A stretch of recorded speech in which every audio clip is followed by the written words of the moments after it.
ဒါကတော့ဘသူ flow ကြီးဆိုပြီးတော့တန်းသိနိုင်တဲ့တန်းသိအောင်ဆိုနိုင်တဲ့ rapper တယောက်ဆိုတော့သိကြတယ်အဲ့ rapper ဆရာကြီးပဲအားလုံးပဲကောင်းစွာအိတ်ဆက်နိုင်ပြီးတော့ကောင်းစွာနှုတ်ထားနိုင်ကြပါစေခင်ဗျာ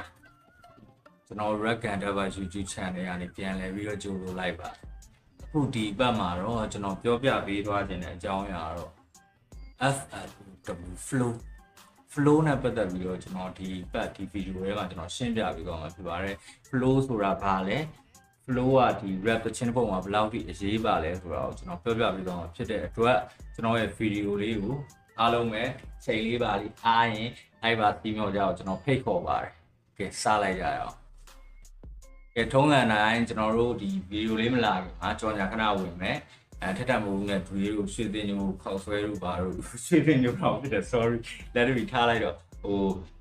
အဲ့လိုကြော်ညာတော့မဟုတ်ဘူးပေါ့ဗျာကျွန်တော်ဒီ rap guitar နဲ့ပတ်သက်ပြီးတော့အခုမှစားလို့ရှင်တဲ့ညီကိုတွေဒီ rap နဲ့ပတ်သက်ပြီးနားလည်ခြင်းတဲ့ညီကိုတွေ guitar အကြောင်း guitar နဲ့ပတ်သက်ပြီးတော့ပေါ့ guitar အကြောင်းတော့မဟုတ် guitar နဲ့ပတ်သက်ပြီးသိခြင်းတဲ့ညီကိုတွေကိုကျွန်တော်ကသိသလောက်ကျွန်တော်တက်သလောက်ကျွန်တော် sharing လုပ်ပြီးတော့မှာဖြစ်တဲ့အတွက်ကျွန်တော်ရဲ့ဒီ YouTube channel လေးကို subscribe လုပ်ပြီးပါကျွန်တော်ရဲ့ Facebook page လေးကိုfollow Facebook page ကို follow ပေးကြပါbrother တို့ဒီ hip hop နဲ့ပတ်သက်ပြီးစိတ်ဝင်စားရဆိုလို့ပေါ့ဗျာကျွန်တော်ပြောတာဟို YouTube မှာကြည့်မယ်ဆိုရင်လည်း VPN လေးခံပြီးတော့ကြည့်ပေးခြင်းဖြင့်ကျွန်တော် appreciate လုပ်ပေးကြပါကဲဟုတ်ပြီ flow ဆိုတာ rapper တွေအတွက် ARV မြစ်တစ်စင်းလို့တင်သားပြောရင်လည်းပြောလိုက်လို့ရတယ်ဗျာဘာလို့လဲဆိုတော့ဒီ rap guitar မှာပေါ့ဗျာဒီ flow ပေါ်မူတည်ပြီးတော့ဒါဘာတူလဲဒါဘာတူ flow ဒါဘာတူ flow ဆိုပြီးတော့ကိုယ့်ရဲ့ logo ဖြစ်နေတစ်စိတ်ကတ်နိုင်တဲ့အရာတစ်ခုပေါ့ဗျာဒီလားအဲ့ flow ကိုပိုင် flow တစ်ခုထွင်နိုင်ပြီဆိုတာနဲ့ကိုယ့်ရဲ့ logo ဒီကိုယ့်ရဲ့ rap တစ်ချင်းမှာတစ်စိတ်ကတ်လို့ရသွားပြီ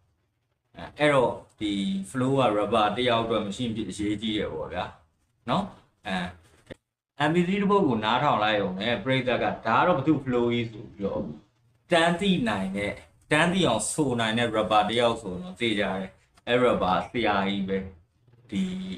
local မှာပဲဖြစ်ဖြစ် international မှာပဲဖြစ်ဖြစ်ဥပမာပြောရင် Eminem တို့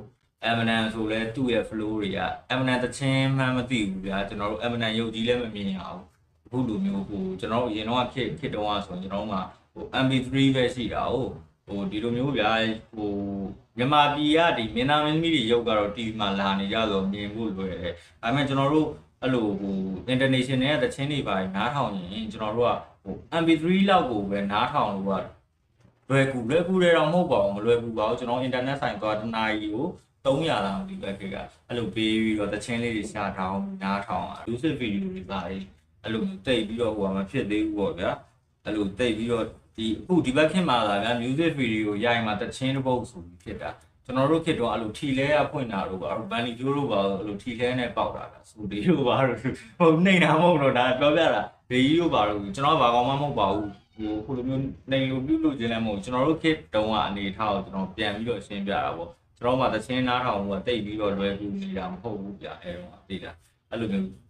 ဟိုကိုကူဝေဒာနေ rubber တချင်းတွေလိုက်ဝယ်ရတယ် CD map ကိုသွားကြည့်ပြီးရင် CD map မှာလည်းဟိုဘက်မှာ2နှစ်လောက်နေမှဟိုထွက်တဲ့အခွေပေါ့ဗျာဥမာ Eminem ရဲ့အခွေတို့ပါတော့ကျွန်တော်နာမည်တော့မှတ်ပြီးတော့လက်တွေထားလိုက်တော့အဲ့လိုမျိုးပေါ့အဲ့လိုအခွေလေးတွေရှာနားထောင် audio ကပုံများတယ်ဗျာအယုတ်ထက်အတန်နေကြီးပဲပါတဲ့အခွေတွေကပုံများတယ်ဒါကိုပြောပြချင်တာအဲ့တော့အဲ့ခေတ်တုန်းကဥမာ MP3 တစ်ပုတ်ကောက်ဖွင့်လိုက်တယ်ဗျာရုပ်လည်းမမြင်ရအောင်ဒါပေမဲ့သူ့အတန်နားထောင်လိုက်တာ ਨੇ သူကအဲ့လိုမျိုးဘာတူလဲဆိုတာတန်းတိအောင်ဆိုနိုင်တဲ့ rapper ဆိုရင်အဲ့ rapper ဆရာပဲဗျာဒီဟိုဘာကြောင့်ဒီလိုပြောရလဲဆိုတော့အဲ့လိုမျိုးဟိုကလုံးနေဗျာကလုံးနေပေါ့လားကလုံးတော့မဟုတ်ဘူးဗျာ inspire ယူဝင်နဲ့တပုံစံနဲ့တူသွားတာပေါ့သိရမလားအဲ့ကြောင့်ကိုမဟုတ်တော့ဘူးဗျာဥပမာ Eminem ဆို Eminem လို့ပြောလို့ရတယ်ဒီလား Eminem ကိုတူပါထားတဲ့သူဆိုတော့ Eminem လို့သွားပြောလို့မရဘူးဗျာဟုတ်တယ်ကျွန်တော်တို့ကအဲ့တော့ဟိုပါပေါ့ဘယ်လိုပြောရမလဲအခုရှိသေးတယ်ကြံသေးတယ် Kendrick Lamar ဆိုရင် Kendrick Lamar ထား Kendrick Lamar မှာရှိပြီးသားဗျာသူ့တန်အောင်နားထောင်လိုက်တာ ਨੇ ဟာဒါ Kendrick ကြီးဆိုတန်းသိရမလားအဲ့လိုမျိုးပေါ့အဲ့ဒါကြောင့်အဲ့ဒါတွေအားလုံးကိုအဲ့လိုတန်းသိအောင်လို့ဒီ